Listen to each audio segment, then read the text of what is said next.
La Diócesis de San Cristóbal te da la bienvenida a esta lección del curso Historia de la Iglesia con el presbítero Pedro Fortul.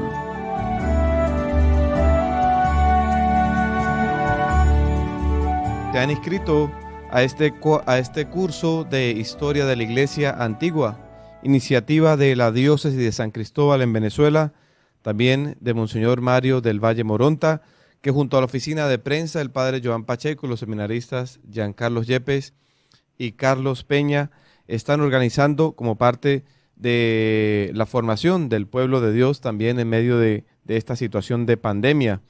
Recordar www.diocesisdesancristóbal.online, también a través de nuestro canal de YouTube, diocesisdesancristóbal.be. Recordar además que se ha creado un correo electrónico para hacer llegar hasta el grupo logístico que está coordinando esta actividad, historia de la iglesia curso 1 @gmail.com, para hacer llegar todas sus inquietudes, sus preguntas, también sus comentarios, y así poder dar respuesta a aquellas interrogantes que van surgiendo conforme progresamos en este curso de historia de la iglesia en su época antigua. Además de esto, recordar que también nos encontramos en Radio Natividad, la emisora católica del Táchira, en el horario de 10 de la mañana y 9 de la noche. Muy bien, estamos en esta cuarta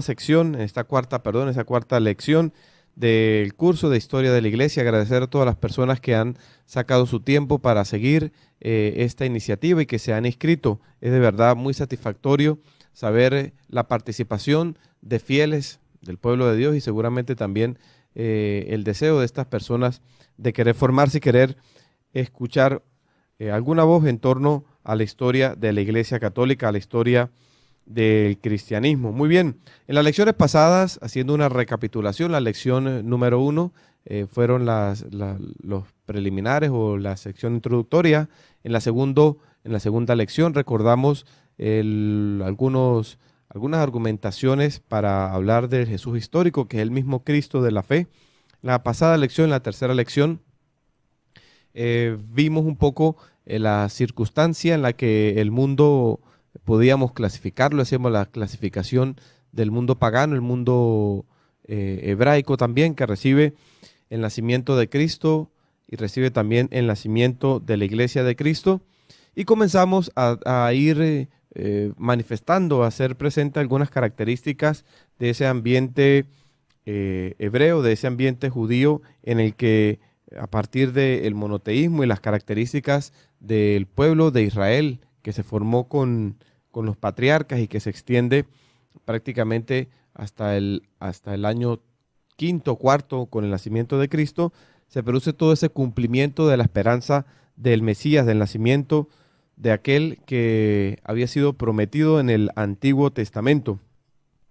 Y tuvimos la posibilidad de enumerar o hacer referencia a algunas condiciones religiosas y políticas y además sociales, además del genio característico que formaba parte de esa cultura hebrea. En esta cuarta sección, o en esta cuarta lección, vamos a tener algunas otras interrogantes respecto a esto, y hablamos nosotros también de la iglesia que nace de frente a una realidad hebrea y lo representábamos en la sinagoga. Bien, vale la pena ahora entonces introducirnos en una propuesta. ¿Cuál fue la reacción del ambiente judío conforme la iglesia del nacimiento, conforme el nacimiento de la Iglesia de Cristo, conforme al nacimiento del cristianismo? De frente al cristianismo tenemos que decir que el mundo judío reacciona en modo ambivalente, asumiendo dos formas. Una, hubo una refutación intransigente o una negación intransigente del mensaje evangélico por una parte de la mayoría de los judíos. Y la otra posición, la reacción del ambiente judío, fue la aceptación decisiva del evangelio por parte de una porción electa del pueblo, el así llamado el resto de Israel.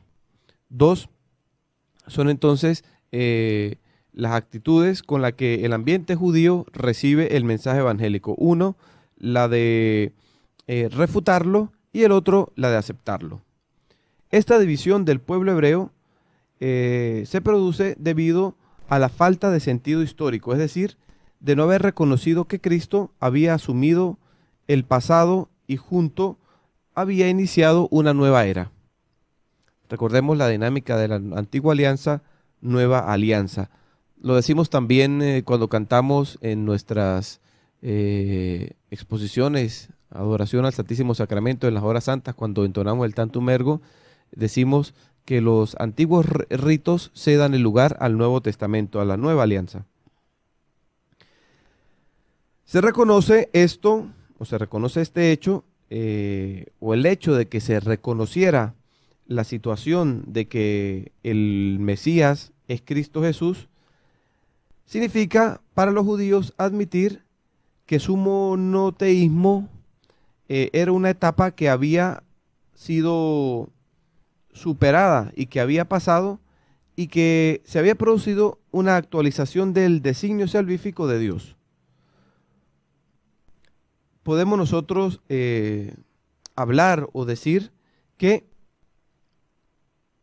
se entiende entonces la organización del pueblo de Israel como una orden o como una medida provisoria que implicó el desarrollo de la economía salvífica y que se realiza en forma perfecta con el cumplimiento de la promesa del Mesías, con el nacimiento de Cristo Jesús. Fuerza para poder realizar la superación de la antigua economía de la salvación. Quisiera aquí explicar un poco esto de economía de la salvación. Se utiliza este término para definir la pedagogía con la que Dios fue manifestando su designio salvífico en medio de la humanidad, con la elección de un hombre, luego la formación de un pueblo, la constitución de una monarquía, las distintas etapas, es decir, la pedagogía con la que Dios va realizando su misterio salvífico. Cristo esto se los recordó, y no solamente Cristo, sino que también Juan el Bautista, les reclamó a los escribas de interpretar la ley, la Torá, demasiado literal y materialmente. Pero si se realiza una separación que va a traer dolores, que va a traer sufrimientos y que va a producir un drama, en este sentido, ese drama produce dentro de la iglesia y en la misma iglesia un proceso de renovación. A estos motivos de refutar la nueva alianza, se pueden agregar algunos otros.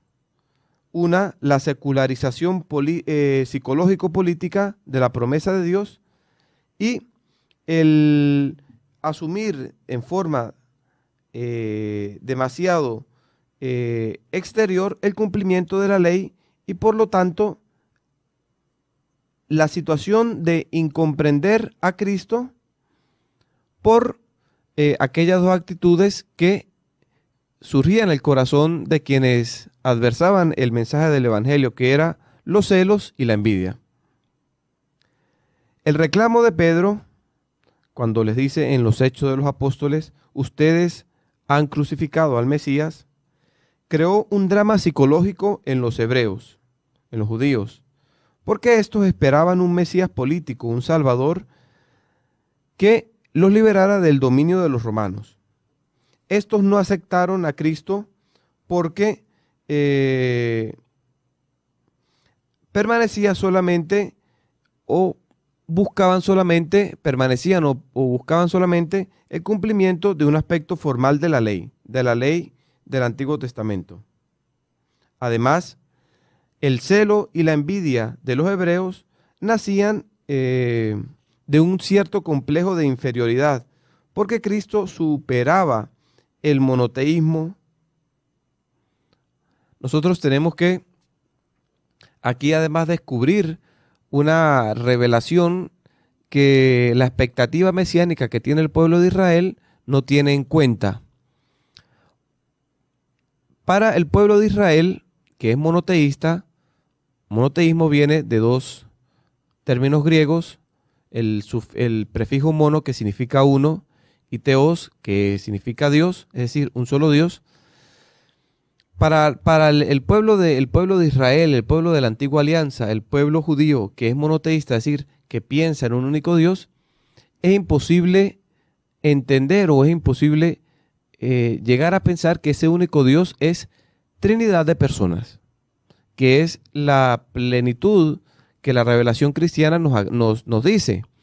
Para los judíos el Mesías va a ser un liberador, va a ser un prometido, va a ser el en el que se cumplen las escrituras, pero nunca va a ser la segunda persona de la Santísima Trinidad. Ellos no creen en la Trinidad de personas. Aquí vale la pena recordar algunas cosas de nuestra fe cristiana, de nuestra fe católica. Solamente Dios es uno, pero es Trinidad en persona. El Padre es Dios, el Hijo es Dios, el Espíritu Santo es Dios.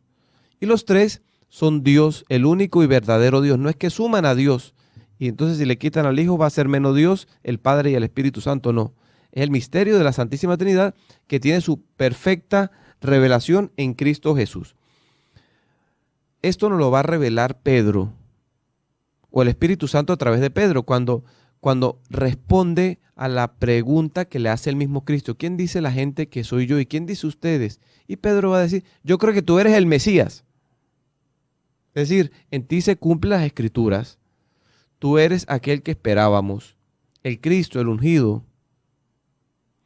Pero también dice, tú eres el Mesías, el Hijo del Dios vivo.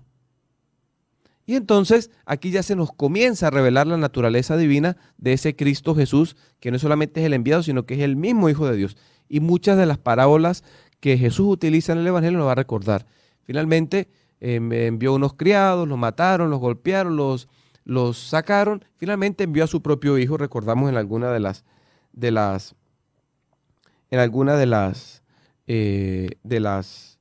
parábolas que Jesús utiliza en el Evangelio. Cristo está por encima del exclusivo monoteísmo. Si bien el cristianismo es siempre monoteísta, el único verdadero Dios, supera el cristianismo en cuanto al misterio de la Trinidad, el misterio del Padre, del Hijo y del Espíritu Santo. Al repudiar a Cristo, se arriba entonces a las siguientes conclusiones. Al repudiar su mensaje, se arriba a las siguientes actitudes. Una, la persecución. Se manifiesta en la crucifixión de Cristo, en la muerte de San Esteban, que muere apedreado. Recordemos que nos lo narra los Hechos de los Apóstoles. Muere apedreado con la aprobación de Saulo. La decapitación de Santiago y el encarcelamiento de los apóstoles Pedro y Pablo. Vemos cómo la reacción del ambiente judío al mensaje de Cristo y a la persona de Cristo se manifiesta. Crucificaron a Cristo y luego crucifican, persiguen, torturan, encarcelan y matan a aquellos que prolongaban, que anunciaban y manifestaban el Evangelio de Cristo. Y segundo, las discusiones que surgían entre los judíos convertidos y los convertidos que provenían del helenismo. Esa fue la reacción del ambiente judeo, judaico. ¿En qué se manifiesta esto? Lo recordamos en los cristianos que se habían bautizado y que provenían del pueblo de Israel, y los cristianos que se habían bautizado y provenían del ambiente pagano. Van a haber disensiones, van a haber disputas, van a haber conflictos. Así, por ejemplo, recordamos en las cartas de San Pablo cómo se va a escribir mucho en contra de los cristianos judaizantes. Es decir, el cristianismo que están haciendo en personas que provienen del ambiente hebreo y en personas que provienen del ambiente pagano y no saben cuáles tradiciones del Antiguo Testamento vienen superadas o son dejadas y cuáles continúan. Aún así, un pequeño grupo de hebreos fue llamado por Dios a reconocer enseguida a su Cristo y a seguirlo, y a recibir y a acoger su doctrina. Es el resto de Israel, que había sido ya anunciado por los profetas, es decir, una parte electa del pueblo hebreo que aceptó el Evangelio y que constituye el primer núcleo del cristianismo, los cuales fueron despreciados por la comunidad hebrea y que además fueron expulsados de la sinagoga. Esto lo veremos más adelante, como los cristianos ya se habían bautizado, iban a las sinagogas, leían el Antiguo Testamento, sobre todo la ley y los profetas, los interpretaban a la luz del misterio cristiano y hacía que nuevos hebreos, nuevos judíos se convirtieran al cristianismo. Esto va a producir que los expulsaran de las sinagogas para que ya no se siguieran sumando personas a la nueva religión, fruto de la lectura del Antiguo Testamento a la luz del evento cristiano. Es decir, se comienza una aversión del grupo de los cristianos en medio de la comunidad hebrea. A este resto se agregó poco a poco la masa o la gran cantidad de paganos y se formó así el nuevo Israel, de la cual la mayor parte de los judíos se había separado. Entonces recordemos que el pueblo de Israel formaba en ese momento una gran unidad, pero la iglesia, el nuevo pueblo de Dios, el nuevo pueblo de Israel, se va a conformar con aquellos que habían aceptado a Cristo, que habían aceptado su mensaje evangélico, que habían creído en él, que entendían y comprendían y recibían el Antiguo Testamento a la luz del misterio cristiano y veían en Cristo el cumplimiento de las promesas del Antiguo Testamento, y también con la gran cantidad de paganos que se fue bautizando producto de la predicación de los apóstoles a lo largo de todo el territorio del imperio. Terminamos entonces esta primera sección de la cuarta lección en esta propuesta, en esta visión sobre la reacción del ambiente judío en torno al surgimiento del cristianismo, y nos encontramos en breves momentos para continuar con la cuarta lección de Historia de la Iglesia.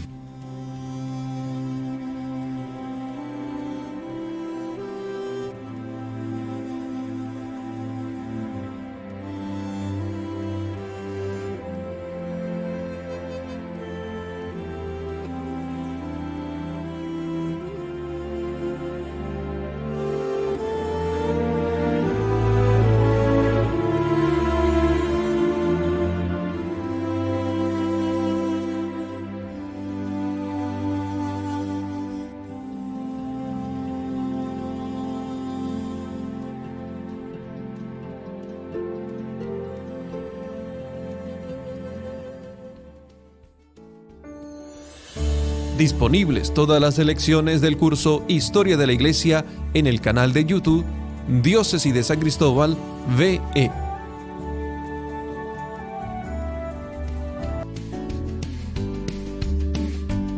Retomamos la segunda sección de esta cuarta lección de la Historia de la Iglesia y vamos ahora a detenernos sobre la reacción del cristianismo. Anteriormente vimos la reacción negativa por parte de la mayoría del pueblo de Israel a acoger el Evangelio, a recibir el Evangelio y a Cristo, y la forma en cómo se manifestó la expulsión de las sinagogas, la crucifixión de Cristo, la lapidación de Esteban, el encarcelamiento de los apóstoles, la decapitación de Santiago el apóstol. Vamos a ver cuál fue la reacción del cristianismo de frente a esas reacciones que el ambiente judío, que la cultura judía tuvo con la proclamación de que en Cristo se habían cumplido las Escrituras. La Iglesia, según la dinámica de la encarnación, no demostró jamás hostilidad hacia el judaísmo, sino que asumió una actitud adecuada a la actitud y a la novedad que Cristo había enseñado. Recordemos que Cristo ya les había anunciado a los discípulos, a los apóstoles: los perseguirán por mi causa, los expulsarán, todo el mundo los criticará, serán odiados por mi nombre. Cristo ya había anunciado durante su ministerio aquí en la tierra, durante su predicación, que sus discípulos serían perseguidos por su causa. Se comenzó entonces a insertar a miembros del pueblo elegido en la sociedad mesiánica para guiarlos hacia aquella más perfecta observancia de la ley que Cristo había enseñado.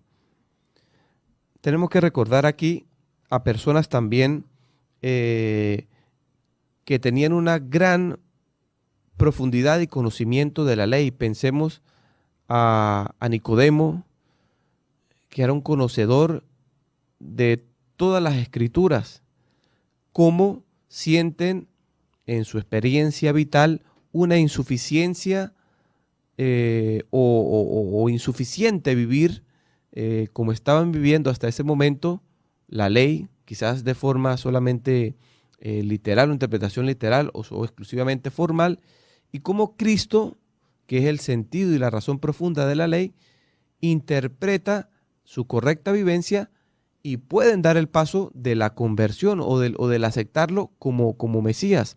Lo mismo sucedió con Pablo. Pablo era de la escuela de Gamaliel, era fariseo, conocía muy bien todo el Antiguo Testamento, pero Cristo viene a darle a Pablo, sobre todo con esa gran experiencia, lo que los teólogos llaman la Pascua de Pablo. El encuentro de Pablo con Cristo viene a producir esos pasos que tiene que dar este profundo conocedor de todo el Antiguo Testamento e interpretarlo según las enseñanzas de Cristo, y entonces así entender, aquel que cumplía la ley en forma farisaica, entender la forma más noble y la correcta observancia de todo aquello que había sido escrito. Por eso es que Pablo después va a ser un ferviente y inclusive apasionado predicador, porque todo lo que había constituido parte de su historia vital y que había aprendido desde su formación, especialmente en la escuela de Gamaliel, a la luz del misterio de Cristo va a encontrar su razón, va a encontrar su forma de vivirlo. Todos los que respondieron a esta llamada constituyen el primer núcleo del nuevo Israel.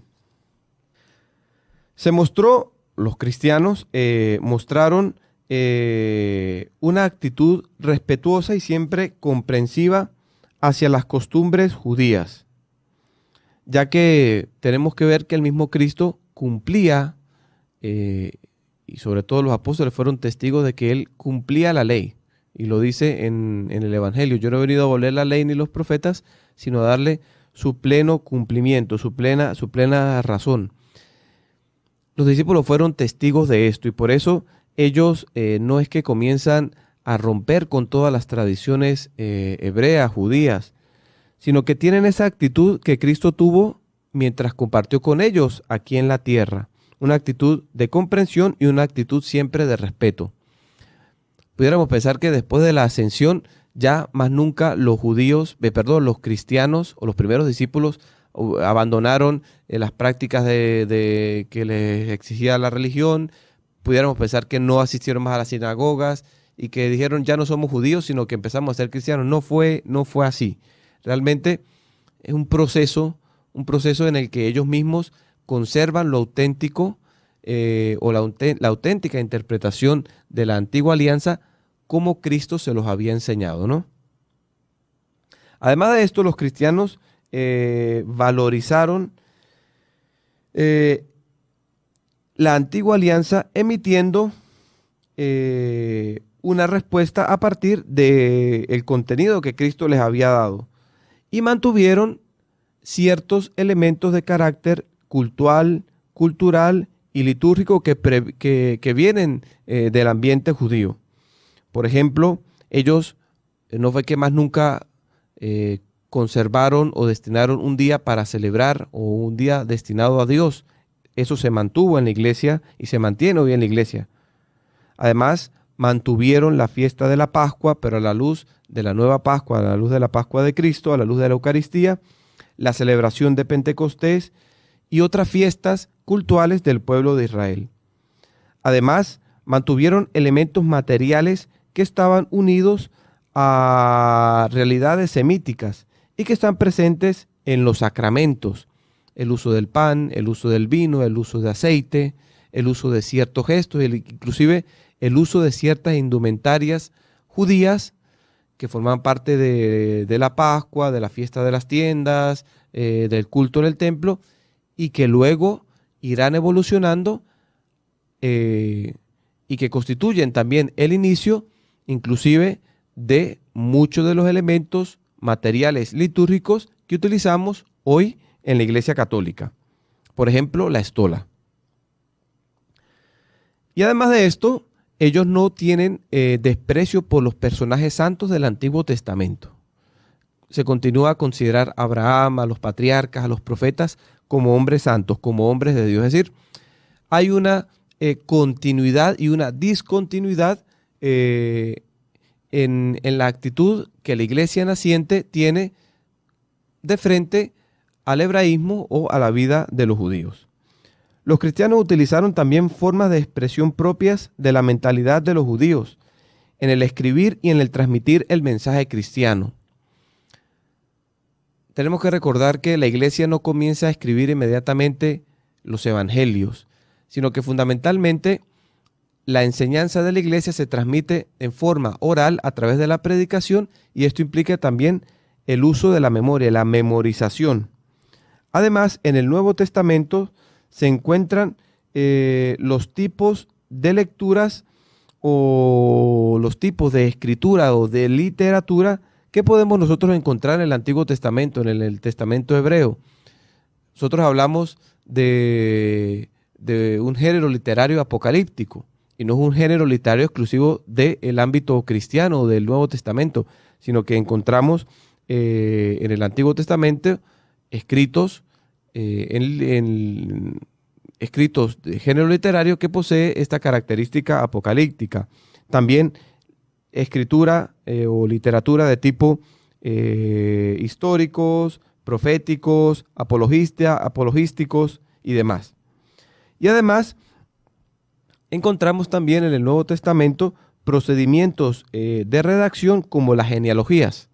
Pensemos a la genealogía que se encuentra en el Evangelio de San Mateo, en el capítulo 1, y que abre el Evangelio. Eso es típico de las formas literarias hebreas, judías, y también la genealogía que nos transmite San Lucas, ¿no? Vemos allí esas formas semíticas que la Iglesia, por haber nacido en un ambiente semítico, pues tiene como propias y utiliza también en su evangelización, en su transmisión de la doctrina de la fe de Cristo. Otra, el uso de las parábolas, y también el género literario de las bienaventuranzas. Entonces vemos cómo hay una continuidad a partir de los primeros momentos en que la Iglesia comenzó a salir, a predicar, a comunicar el mensaje del Evangelio. Bien, introduzco la tercera sección de esta cuarta lección de historia de la Iglesia. El primer libro de la historia de la Iglesia son los Hechos de los Apóstoles. Vamos a ver entonces la Iglesia en los Hechos de los Apóstoles. Las fuentes principales, aunque si no es completa, de la historia de la Iglesia que nace, se encuentra sin duda alguna en los Hechos de los Apóstoles. Es un escrito, o fue escrito por San Lucas, aquel que escribió también el tercer evangelio. Muy interesante a este punto sería tomar la Biblia y revisar los primeros versículos que Lucas escribe en su evangelio, y allí encontraremos cómo él, después de haberse informado de todas las cosas, escribe a Teófilo todo lo referente a Cristo. El libro de los Hechos de los Apóstoles es la continuación, en cierto sentido, del evangelio que Lucas nos transmite. Fue escrito en torno al año 80 después de Cristo, y está constituido por 28 capítulos en los cuales se narra la vida de la Iglesia que nace, y especialmente el ministerio apostólico de Pedro y de Pablo. Nos detenemos algún momento y dentro de algunos minutos retomamos la tercera sección de esta cuarta lección de historia de la Iglesia.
Escucha el curso Historia de la Iglesia en ds.radio, www.diariocatólico.press.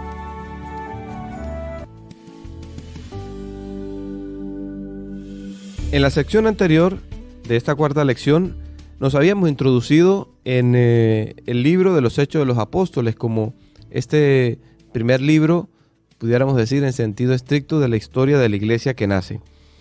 Hay que recordar que está constituido por 28 capítulos y pudiéramos nosotros hacer una triple división de todo el libro de los Hechos de los Apóstoles. La primera parte comprende fundamentalmente los 12 capítulos, la primera parte de esta división, y tiene como centro geográfico la ciudad de Jerusalén y como figura emergente aquella de San Pedro.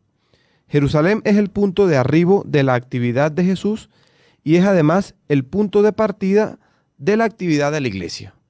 Recordemos que el Evangelio de San Lucas es un continuo peregrinar de Cristo hacia Jerusalén, donde se realizará el misterio pascual, el de su muerte y de su resurrección. Por eso es un punto de arribo. Jesús tiene que ir a Jerusalén a vivir la Pascua, a realizar la Pascua. Pero también Jerusalén, por ser el lugar donde Cristo sube al cielo y también el lugar donde reciben el Espíritu Santo, va a ser Jerusalén el primer lugar donde se comienza a mover los discípulos, donde se comienzan a mover los discípulos, y el punto desde el cual la iglesia va a salir a predicar hasta los confines del mundo. Aquí en Jerusalén se forma la primera comunidad y está compuesta por el grupo de los judíos que se han convertido al cristianismo. Son de lengua aramaico-hebraica y esta primera comunidad se ha formado en torno a los 12. Muy bien, nosotros aquí tenemos que hacer también una distinción que seguramente en el curso de San Pablo Monseñor Mario y el padre Edwin hicieron referencia. Todos los que seguían a Jesús son discípulos, pero en medio de los discípulos Jesús constituyó al grupo de los 12. La iglesia, la primera comunidad o la comunidad primitiva de la iglesia que se forma en Jerusalén en torno a los 12, esto lo encontramos en los capítulos 3 al 5, y luego la iglesia cómo se amplía, ¿sí? Debido al aporte o a los cristianos que se bautizan o se hacen cristianos, aquellos que procedían de la diáspora, ¿no? Recordemos que los primeros en convertirse al cristianismo que no vivían en Jerusalén son los que viviendo en otros territorios del Imperio Romano pertenecían a lo que era la diáspora y por eso le va a ser mucho más fácil acoger y entender el mensaje de Cristo, el mensaje del Evangelio, y que se forma en torno a los 7. Esto lo encontramos en el capítulo 6 y 9 de los Hechos de los Apóstoles. Pedro se convierte a la misión entre los paganos y inaugura también oficialmente el nacimiento de la iglesia en 2 ambientes paganos. Ejemplo de esto es el momento en que en la casa del centurión romano Cornelio, en la ciudad helenística de Antioquía de Siria, lo encontramos en el capítulo 10 y 11, cómo Pedro comprende que también los paganos estaban llamados a recibir el mensaje del Evangelio. Aquí, entonces, surge la conciencia importantísima de la misión adyentes, es decir, de salir a predicar a los 4 vientos, es decir, predicar a todas las personas el mensaje de Cristo, no solamente con un mensaje exclusivo para los judíos. Y así, entonces, la comunidad base que se va a formar con Bernabé y Pablo, que lo encontramos en el capítulo 12 de los Hechos de los Apóstoles. Jerusalén será todavía el centro de la reunión de la iglesia durante el concilio apostólico, que lo encontramos en el capítulo 15 de los mismos Hechos. Entonces vemos cómo comienzan a salir, comienzan a predicar en la misma ciudad. Ya el hecho que salen de ese lugar donde se habían escondido por miedo a los judíos, comienzan a realizar la evangelización y luego se va ampliando y se va haciendo universal, no solamente por dirigirse a todas las partes del mundo, sino por la conciencia que se va teniendo de que el mensaje cristiano no era solo exclusivo para los que provenían del pueblo de la fe de los padres, es decir, de los miembros del pueblo de Israel, sino que el mensaje de Cristo era para todos. Y finalmente, Jerusalén en este momento va a seguir teniendo una cierta importancia, va a ser el punto de arribo. De hecho, en diversas oportunidades será el escenario de acontecimientos importantes para la misma vida de la iglesia, como lo fue el Concilio Apostólico del año 49. La segunda parte de los Hechos de los Apóstoles la constituyen el capítulo 13 hasta el capítulo 21. En esta se amplían los horizontes en torno a la misión y se amplía las narraciones que allí se cuentan. Antioquía es el punto de partida y Pablo es la figura dominante de la misión, que tiene como objetivo final Roma, que es la capital del imperio. Partiendo y regresando a Antioquía, Pablo y Bernabé cumplen el primer viaje misionero, lo encontramos en el capítulo 13 y 14 de los Hechos. Pablo y sus colaboradores, podemos nombrar Sila, Timoteo y Lucas, hacen un segundo viaje misionero tocando Europa y fundando la comunidad de Filipos. Recordemos que Filipos era la puerta de entrada a lo que hoy sería el continente europeo. También van a Tesalónica y a Corinto. Eso lo encontramos en los capítulos 15 y 18 de los Hechos. De las anotaciones de un tercer viaje misionero, tenemos la información sobre todo sobre el trienio de actividad que realizó en Éfeso y su regreso a Jerusalén.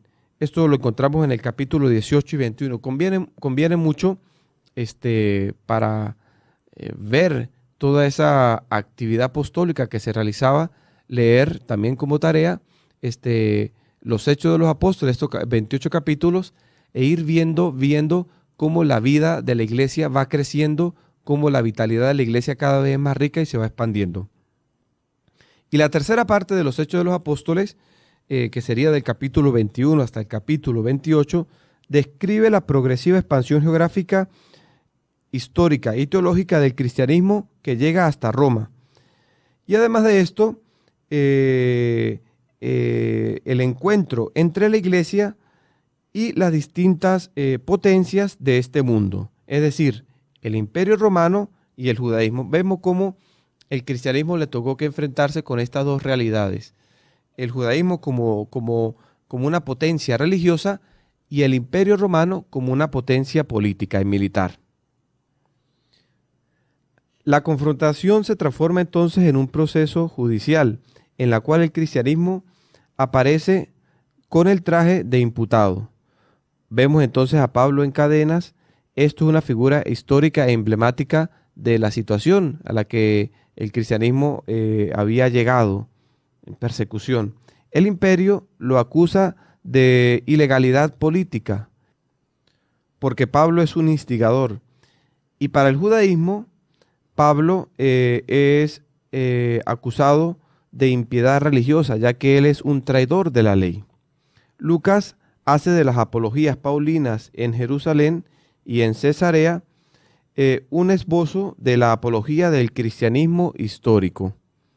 En fin, el apóstol prisionero llega hasta Roma y rompe con el pasado judío y puede finalmente anunciar el reino de Dios con toda franqueza y sin algún obstáculo. En tal contexto, tenemos que advertir que en el libro de los Hechos de los Apóstoles aparecen ciertos límites. Por ejemplo, la narración cubre solo una parte de la historia del cristianismo primitivo. San Lucas es un griego y escribe para los griegos. Se interesa poco al cristianismo de lengua aramaica y además de esto no es favorable a los judíos cristianos, es decir, y sobre todo aquellos judíos que pretenden que se mantengan dentro del cristianismo ciertas tradiciones que habían sido superadas con el mensaje de Cristo. Además de esto, sabemos que la iglesia primitiva permanece por largo tiempo radicada en la sociedad judía. Ocurre por esto necesario tener presente otros documentos y distintos descubrimientos que se han hecho, sobre todo en los últimos tiempos, de importantes manuscritos, algunos provenientes del Mar Muerto, algunas inscripciones que se encuentran en piedras que sustentan esta vida de los primeros judíos cristianos, para un conocimiento más profundo del cristianismo apostólico y de su difusión. Finalmente, ya para ir concluyendo, las características de la iglesia en Jerusalén era fundamentalmente la siguiente. Jesús había transmitido su enseñanza, se había vivido su misterio pascual, había ascendido al cielo, había enviado el día de la fiesta de Pentecostés el Espíritu Santo, que llenó a la iglesia también de carismas y de los 7 dones, y esto constituyó la comunidad de los hermanos, la comunidad de los creyentes, y vemos cómo aparecen en los Hechos de los Apóstoles esas características de la iglesia de Jerusalén. Los reconocían precisamente por el amor. Mire cómo se aman, mire cómo se ayudan, mire cómo se preocupan los unos por los otros. Y comienza así esa iglesia en Jerusalén a constituirse, a iniciar la misión, a realizar aquello que Cristo les había dado como mandato misionero, ir a todos los pueblos y hacerlo de ellos mis discípulos, bautizándolos en el nombre del Padre, del Hijo y del Espíritu Santo. Y comienza entonces esa iglesia viva en Jerusalén, iglesia que no solamente estaba constituida por María, por el grupo de los 12, sino que estaba formada por más o menos un grupo de 120 fieles, de 120 discípulos, que fue creciendo en gran cantidad. Y fundamentalmente esta iglesia comienza a predicar el anuncio del Evangelio, que tenía como centro o como tema principal o más importante la resurrección de Cristo, el anuncio carismático de la iglesia primitiva, que desde Jerusalén, animada y vivificada por el don del Espíritu Santo, comienza a predicar en todo el mundo. Y así vemos nosotros cómo en la misma Jerusalén se van a ir manifestando ciertas características de la vida de la iglesia, que fue la primera comunidad de los creyentes. Así vemos a Pedro y a Juan como son sorprendidos predicando en el templo, y además de esto son arrestados, citados a juicio delante del Sanedrín, y que luego los dejan libres. Además de esto, podemos también decir que el grupo de los apóstoles también fue arrestado, fueron hechos flagelar, fueron liberados, y después recibieron la ayuda por parte de Gamaliel. También tenemos que decir que en Jerusalén, Santiago, hermano de Juan, sufrió el martirio por el designio de Herodes Agripa, a causa de su odio a la casa de Ana. Y vemos cómo comienzan a aparecer también allí los primeros mártires, testigos del Evangelio. Ejemplo de ellos es Esteban, diácono, que tuvo el coraje de proclamar delante al Sanedrín su anuncio del Evangelio, que Jesús es el Mesías, y que luego fue condenado a ser apedreado, y cuya lapidación fue aprobada por un hombre que más adelante se constituirá también en el gran apóstol de los gentiles, que en ese momento era Saulo de Tarso. Entonces vemos esas características de esa iglesia en Jerusalén. No solamente recibieron el Espíritu Santo, sino que allí mismo en Jerusalén la iglesia comenzó a realizar su actividad misionera, anunciando el querigma, obedeciendo el mandato de Cristo de predicar por todo el mundo, y también teniendo que sufrir la persecución, la cárcel y el martirio, como Esteban y Santiago, a causa del Evangelio de Cristo. Muy bien, Recordar entonces www.diocesisdesancristóbal.com y además el correo electrónico preparado para recibir sus inquietudes, preguntas y comentarios, historia de la iglesia curso1@gmail.com. Seguirnos a través del canal de YouTube Diócesis de San Cristóbal.be y por Radio Natividad, la emisora católica del Táchira, en el horario de 10 de la mañana y 9 de la noche. Muchas gracias a todos.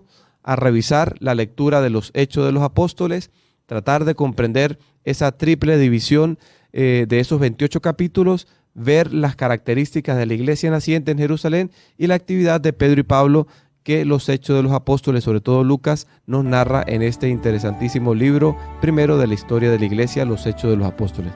Muchas gracias a todos y que Dios les bendiga. Hasta aquí esta lección de Historia de la Iglesia. Recuerda visitar nuestra web www.diocesidesancristóbal.online para acceder a todos los recursos.